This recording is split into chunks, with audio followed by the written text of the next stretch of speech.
And there's a large crowd of Erdogan supporters outside it at the moment. I've just come back from there. And in the session, I expect tributes to be paid to the members of parliament who remained inside last night when tanks were outside, a bomb exploded, wounding some policemen outside, and I believe a few MPs as well. But the members of parliament refused to be cowed. In other developments, the government has reassigned more than 2,700 judges and prosecutors, and these are presumed to be suspected sympathizers with Fethullah Gulen, whom President Recep Tayyip Erdogan has blamed for last night's coup. But I would be cautious about that accusation. You know, if there was strong evidence that these 2,700 judges and prosecutors were plotters or even Gulenist sympathizers, they would have been fired or reassigned before now. And then a third development is that videos are emerging on social media showing civilians firing their own guns at other civilians in the streets last night. A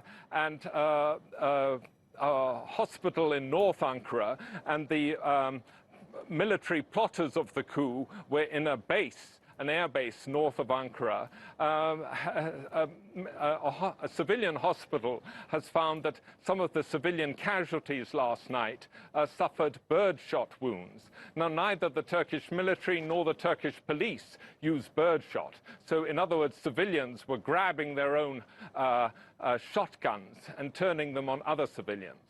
And we've been seeing in the pictures Erdogan supporters taking to the streets. What might be the political consequences for the leader? Well, this was clearly a bid to oust Erdogan, but it has ended up as boosting him. And it will give a lot of force to his argument over the past 2 years that he needs extra powers, that he needs to become an executive president. And that is what Turkish liberals and human rights activists fear. The coup attempt has also led to a change of perception. You know, I was in the city center just now. It's a few hundred meters behind my left shoulder in Kizilay. And there were a lot of pro-government supporters chanting Islamic slogans there, waving Turkish flags, waving some Ottoman Empire flags even. And a police bus full of riot police officers started edging its way through the crowd, and everybody cheered the riot police. Now, 3 years ago, the riot police were reviled in Turkey for putting down with force the Gezi Park demonstrations against then Prime Minister Erdogan and killing 8 protesters in the process.